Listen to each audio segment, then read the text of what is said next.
Magandang laban to mga kaibigan. Memphis Grizzlies versus Dallas Mavericks. Kyrie muling nagbabalik, kompleto ang lineup ng Mavs. Nag-tip off na mga kaibigan. Nakuha ng Memphis ang unang bola. Magandang pass ni Morant.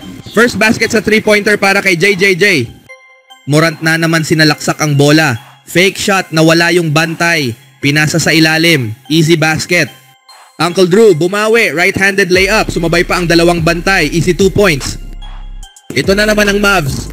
Clay gumawa ng play. Pass to PJ. 3-pointer. Pasok. Binawian ka agad sa kabila. Desmond nag-shoot mintis pero walang problema yan. Jackson Jr. pangalawang 3 basket. Early 6 points para kay JJJ. Morant no look pass. Hindi gumana. Nakuha ng kalaban. PJ pass to Lively. Sinalaksak. Pasok ang dunk. Kahit sumabay ka pa. Second attempt para kay Bane. 3-pointer. Pasok. Luka Doncic. Unang basket. Step back 3-pointer. JJJ, 8 points ka agad. Doncic, nag-step back ulit. 2-pointer basket. PJ, fake shot. Pass to Lively. Lively attempting to dunk. Blocked by Jackson pero di sumuko. Nakuha niya ulit. Easy dunk. At agad nag-timeout ang Memphis. Nagbabalik mula sa timeout. Luka Doncic, no dribble, no problem. 4 na minuto na lang ang natitira. Spencer, naninipan na ng kalaban. Offensive foul. Last points para sa Memphis. Isang fast break dunk. At dyan nagtatapos ang unang quarter. 26-25, leading ang Memphis ng 1 puntos. Ikalawang quarter para sa Mavs. Alley-oop dunk mula kay Luka. Pinosterize ni Lively si Jackson Jr. May trash talk pa sa huli. Magandang depensa ang pinakita ng Dallas. Lively, dalawang magkasunod na dunk.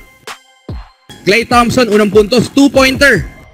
2-man play, Klay gumawa na naman ng play. Pick and roll, pass to Lively. Dunk na naman ang inabutan ni Jackson at Morant. Morant bumawi. Ngunit parang nanginginit si Luka. 3-pointer. Timeout kaagad ang Memphis. 8 minuto ang natitira mula sa timeout. Luka Doncic, quick release 3-pointer. Morant, walang magawa. Easy 2 points ulit para kay Doncic. Sayang ang ginawa ni Klay dito mga kaibigan. Offensive foul. Ja Morant, nag-drive sa basket. Supalpal para kay Gafford. Napalitan ng fast break play para sa Mavs. Kyrie Irving, nag-ala Uncle Drew. Luka Doncic and 1 play. Pero 7 points naman ang ginawa ng Memphis sa kabila. Timeout ang Dallas. Memphis Grizzlies gumawa ng run para makuha ang 3 kalamangan. Dallas Mavericks bumawi kaagad. 2 3 ang ginawa. At Jackson Jr. gustong bumawi pero supalpal lang inabot para kay Lively. Last points para sa Mavs. 3-pointer.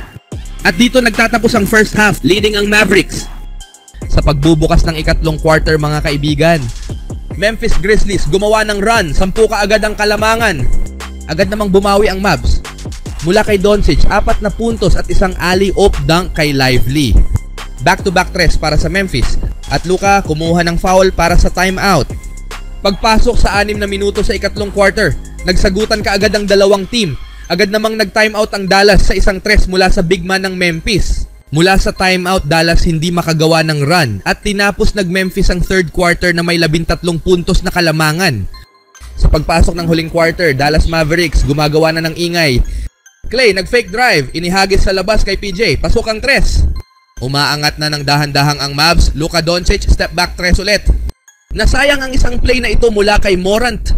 Leading na ang Dallas, back-to-back 3-pointer mula kay Spencer.